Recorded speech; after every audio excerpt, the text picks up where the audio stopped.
अस्सलाम वालेकुम। औज़ुबिल्लाहि मिनश्शैतानिर्रजीम। बिस्मिल्लाहिर्रहमानिर्रहीम। ये देखें, नया आर्टिकल है, आखिरी एक्सरसाइज है इस चैप्टर की, ऑर्थोगोनल ट्रेजेक्ट्री। ये मैंने कुछ फिगर बनाई है, सर्किल भी बना सकते हैं आप। बुक में अगर आप देखेंगे इस आर्टिकल को तो वहाँ पर सर्किल बने हुए हैं और सर्किल के ऊपर ये कर्व बना हुआ है। तो इसकी डेफिनेशन ये है कि मैं ऐसे ऐसा बोल रहा हूँ, अगर बुक में भी देख लोगे आप। A curve is called trajectory to the family. A curve is called trajectory to the family of curves if it intersect the family at constant angle, and if this constant angle is of 90 degree, if this constant angle is of 90 degree, then it is called orthogonal trajectory. In short हम इसे O dot T dot लिख देते हैं capital में। तो this is called orthogonal trajectory. अब यहाँ एक मसला ये आ जाता है कि जी कर्व के दरमियान में तो एंगल नहीं नापा जाता, एंगल हमेशा लाइन के दरमियान में नापा जाता है। तो इसलिए angle between the curves mean the angle between their tangents at the intersection points. Intersection points पे जो टेंजेंट्स बन रहे हैं फैमिली के और इस कर्व के, तो उसके दरमियान जो एंगल बन रहा है that will be called the angle between the curves. तो अब यहाँ पर चार चीज़ें आ जाती हैं कि एक तो है फैमिली ऑफ कर्व्स, एक है फैमिली ऑफ कर्व्स के टेंजेंट, और फिर रिलेशन होती है टेंजेंट के दरमियान कि वे टेंजेंट जो है वो परपेंडिकुलर हैं, और फिर वो टेंजेंट जो है दूसरा वाला टेंजेंट वो इस कर्व का टेंजेंट है जिसे हम ऑर्थोगोनल ट्रेजेक्ट्री कह रहे हैं, और फिर ये कर्व खुद। तो चार चीज़ें हैं, इनके दरमियान जो रिलेशन है मैं आपको शुरू में ही बता चुका हूँ कि टेन थीटा हो या स्लोप कहो या टेन थीटा कहो या dy बाई डी एक्स कहो, इन सब का मतलब एक ही है। तो इनफैक्ट हमारे पास पहली चीज़ होगी equation of family. Equation of family दूसरी आएगी डिफरेंशियल इक्वेशन ऑफ फैमिली, और चूंकि डिफरेंशियल इक्वेशन ऑफ फैमिली जो है रिलेशन बिटवीन देयर टेंजेंट है, तो इससे आएगी हमें डिफरेंशियल इक्वेशन ऑफ ओटी। और वो कैसे आएगी, आप जानते हैं कि स्लोप के दरमियान में कि m2 is equal to -1/m1। तो यहाँ हम कहेंगे कि dy by d x of O T will be equal to -1/dy by dx of family of curves। तो इसलिए हम यहाँ 1 और 2 नहीं दे रहे क्योंकि हमें डिफरेंशियल इक्वेशन बनानी है, तो dy बाई डी एक्स ही रखेंगे। या आप इसे इस तरह भी ले सकते हैं -dx/dy, या ये भी कह सकते हैं चूंकि dy बाई डी एक्स किसी फंक्शन के बराबर होगा तो फंक्शन का आप रेसिप्रोकल ले लें, और फिर जब आप इसको सॉल्व करेंगे then you will get the equation of OT. तो ये चार चीजें हैं यहाँ पर। तो एक्सरसाइज है 9.7,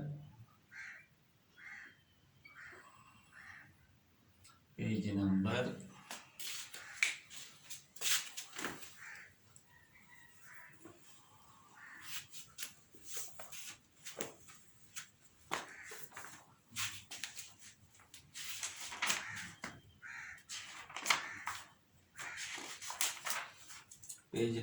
379।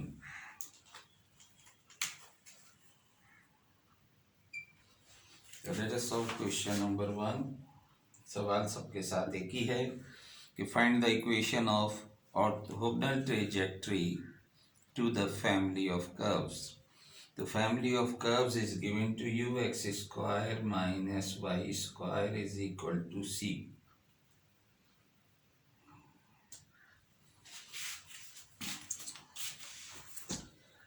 So equation of family of curves is given to you.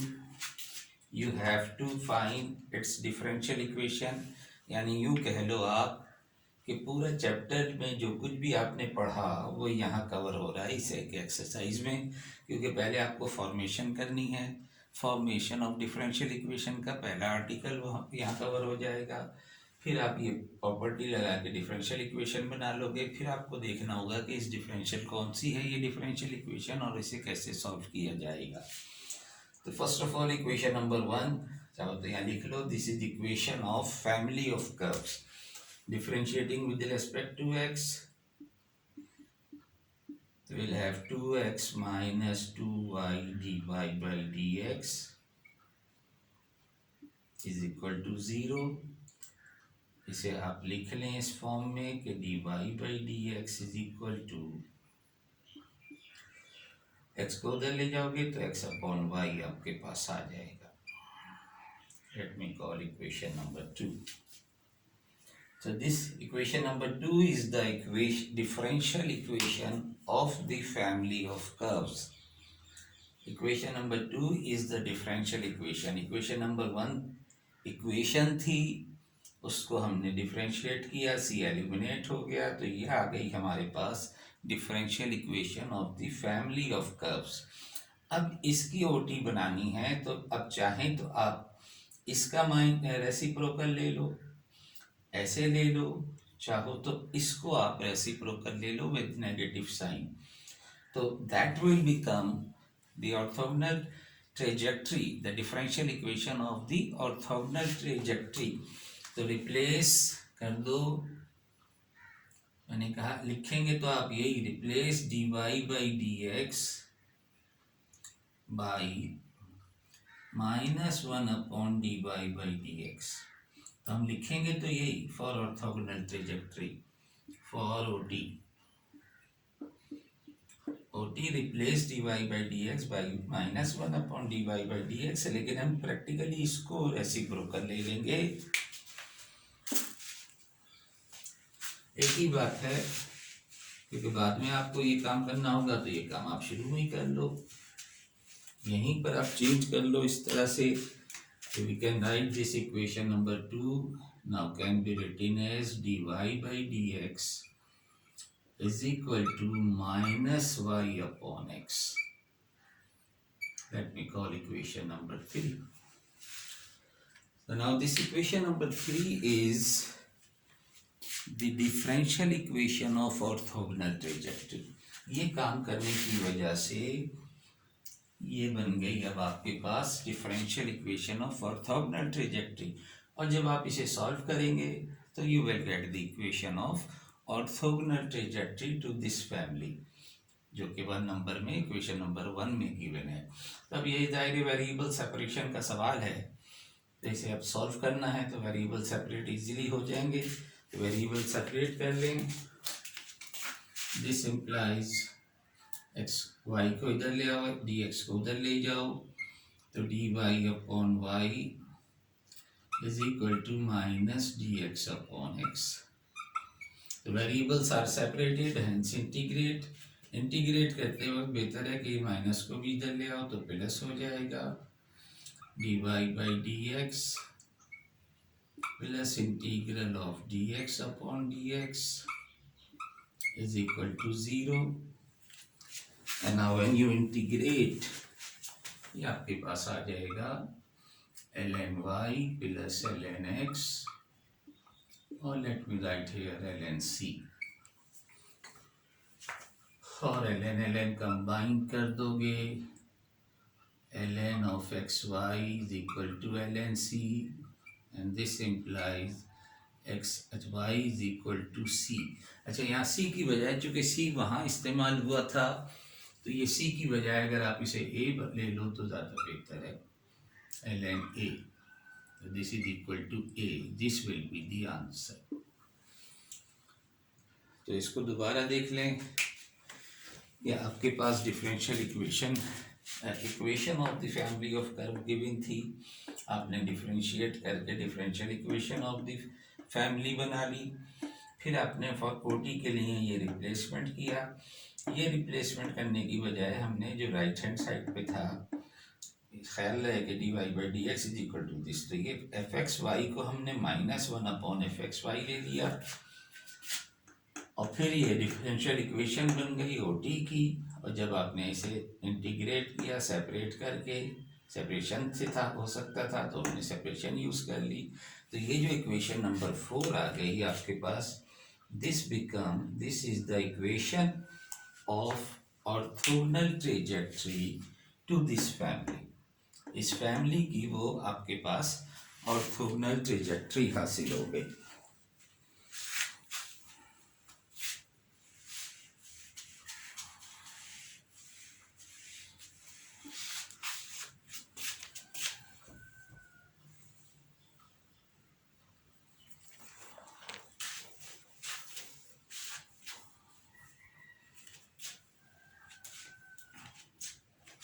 एक सवाल ये देखें, question number 5,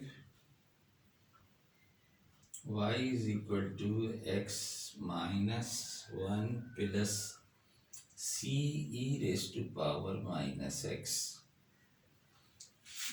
equation of the family of curve given है, इसको आप डिफरेंशिएट करें, differentiating with respect to x,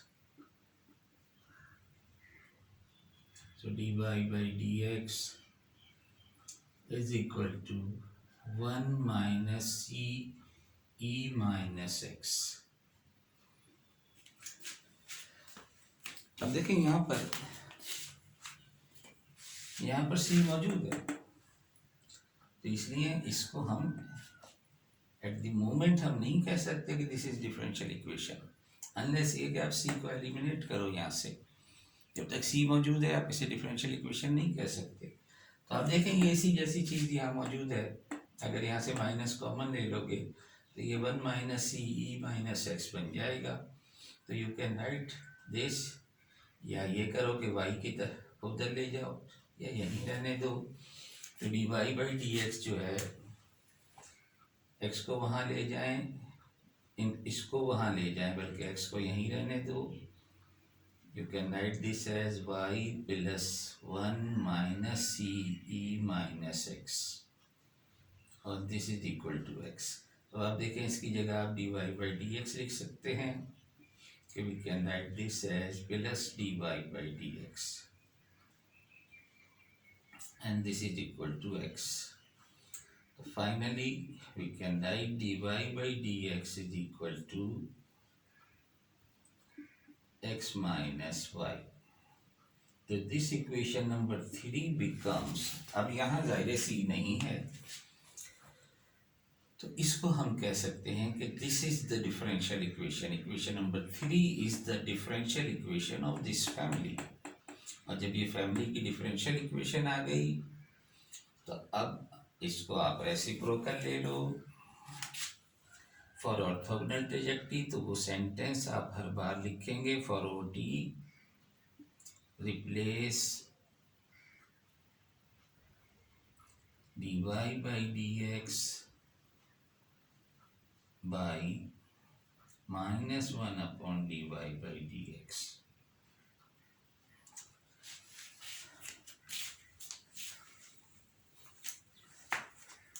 तो अब जब इसे आप रिप्लेस करेंगे तो इक्वेशन नंबर 3 आपके पास जो है वो कन्वर्ट हो जाएगी dy by dx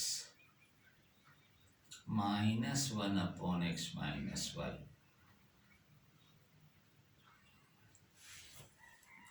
तो आप कह सकते हैं कि now this is the differential equation of orthogonal trajectory. लेकिन अब इसे सॉल्व कैसे करेंगे, वेरिएबल सेपरेट हो नहीं सकता, डिनोमिनेटर में ये है, तो बेहतर है कि इसका फिर रेसिप्रोकल ले लो और इसको आप जो पिछली बार आपको सेकंड फॉर्म कराई थी जिसमें y as a independent variable था, वो फॉर्म बन जाएगी। तो that will become linear with y as a independent variable जब आप इसका रेसिप्रोकल ले लोगे। तो we can write this as dx upon dy minus के साथ x माइनस वाई है, ओपन कर दो तो -x plus Y.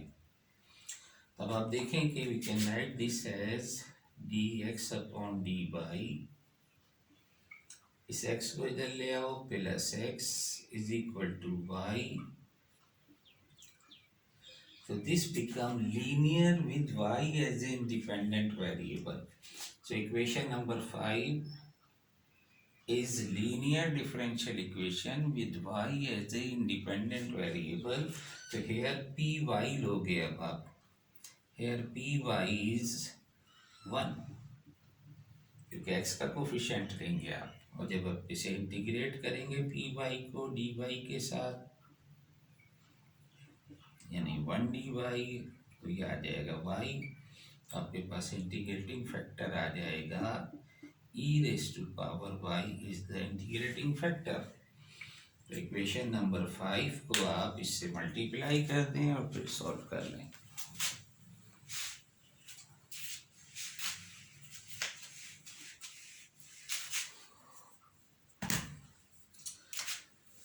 So equation number 5 multiply by integrating factor, तो ये हो जाएगा e y dx plus x e y dy is equal to y e y dy. So left hand side is the exact of x e y और right hand side पे purely function of y है, integrate कर दो,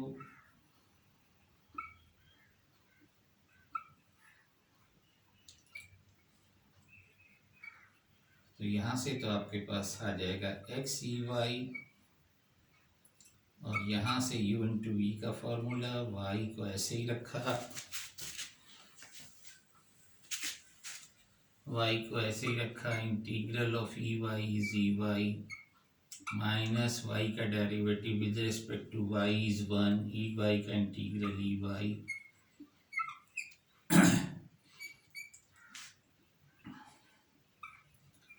और finally we will have y e y minus e y plus, अब यहाँ आप चूँकि सारे ई वाई की फॉर्म में हैं तो बहरहाल एक सी मौजूद था पहले वाली इक्वेशन में, तो यहाँ अगेन ए ले लो, तो ये आपके पास आ गई है equation of the orthogonal trajectory. लेकिन ये है कि अगर आप इसे उस फॉर्म में लिखना चाहो जिसमें गिवन थी, तो ई वाई से डिवाइड कर दो, तो यहाँ आ जाएगा y माइनस 1 प्लस ए ई की पावर माइनस वाई। तो ये उसी पैटर्न पे इक्वेशन आपको हासिल हो गई। Equation number 6 is the answer. जिस पैटर्न पे आपकी वो इक्वेशन थी, आप देखें कि जहाँ x था वहाँ y है, जहाँ y था यहाँ x है, तो उसी पैटर्न पे आपके पास ऑर्थोगोनल ट्रेजेक्ट्री की इक्वेशन हासिल हो गई। अच्छा जी, ये थोड़ी सी चीज़ तब्दील कर रहे हैं, वो तब्दीली है if we have polar coordinates r theta, अगर आर थीटा में इक्वेशन गिवन हो तो आप फॉर ऑर्थोगोनल ट्रेजेक्ट्री रिप्लेस करेंगे 1 upon r d r upon d theta को रिप्लेस करेंगे -1 upon r d r upon d theta से, या ये कह लो कि इसे पलट के ऊपर ले जाओगे तो r d theta upon d r minus r d theta upon d r, तो ये रिप्लेसमेंट होगी for the orthogonal trajectory in polar coordinates.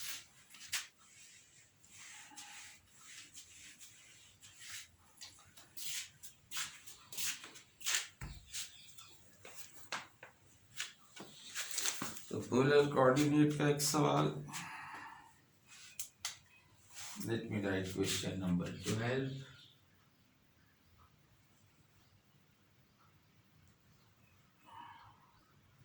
Are square is equal to a sine 2 theta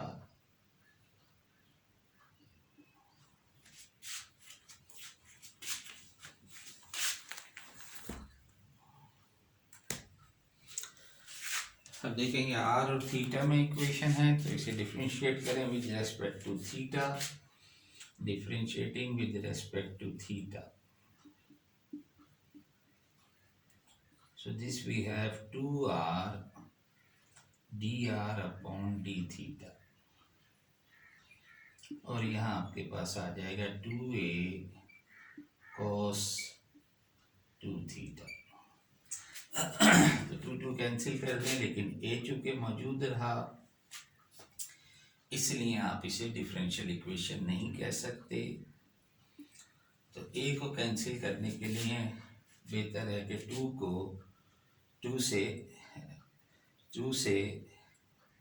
को 1 से डिवाइड कर दें. तो डिवाइड 2/1, तो 2 को ऊपर रखो और आर स्क्वायर नीचे आ जाएगा डिनोमिनेटर में. तो 2a cos 2 थीटा यहाँ पर और a sin 2 थीटा डिनोमिनेटर में. तो ये a से a कैंसिल, r से एक r कैंसिल. तो ये will have 1 upon r upon d theta which is equal to minus plus cos 2 theta upon sin 2 theta.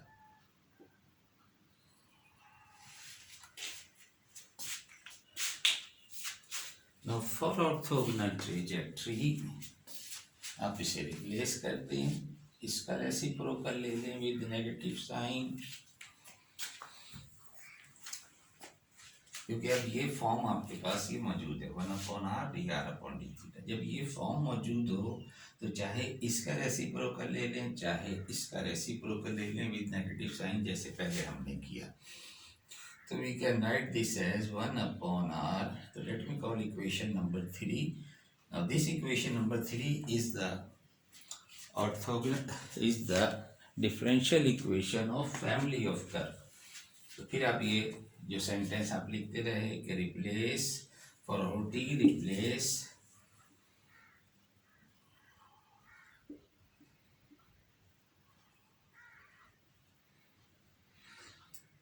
One upon r upon d theta by minus 1 upon r upon d theta. तो लिखा तो हमने ये है, लेकिन हम कर वही रहे हैं जो हम पहले कर रहे थे कि इसको हमने ऐसे ही छोड़ा, 1/r dr upon d theta को ऐसे ही रहने दिया, इसको नेगेटिव साइन के साथ रेसिप्रोकल ले लिया.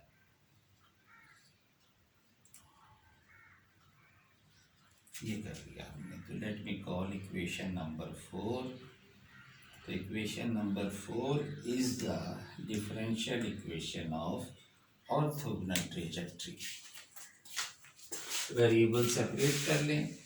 तो जाहिर है वेरिएबल सेपरेट करने में तो सिर्फ आपको डी थीटा को उधर ले जाना है. राइट साइड पे तो आपके पास है ही function of theta. So this implies d r upon d theta is equal to minus, अब बेहतर है कि 2 से मल्टीप्लाई और डिवाइड कर दो, sin 2 theta upon cos 2 theta. तो 2 से हमने इसलिए किया कि जाहिर है इसका एग्जैक्ट डेरिवेटिव ऊपर मौजूद है. वेरिएबल्स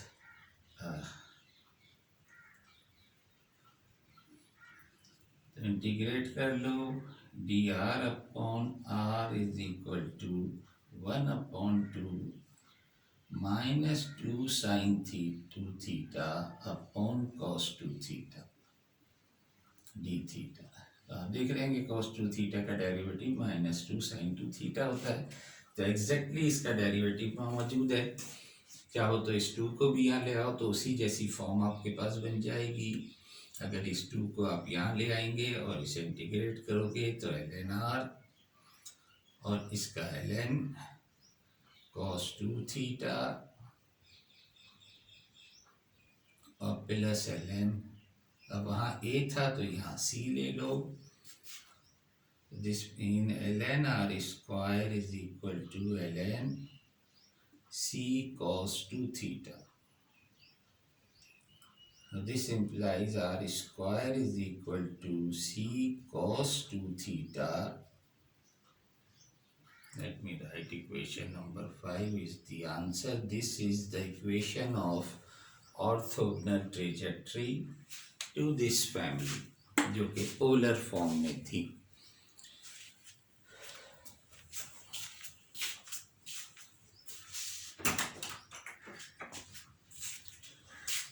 तो इस एक्सरसाइज को हम यहीं रोकते हैं. तो इस एक्सरसाइज में से एक जो है 1 से लेके 16 तक ये सवाल कर लें.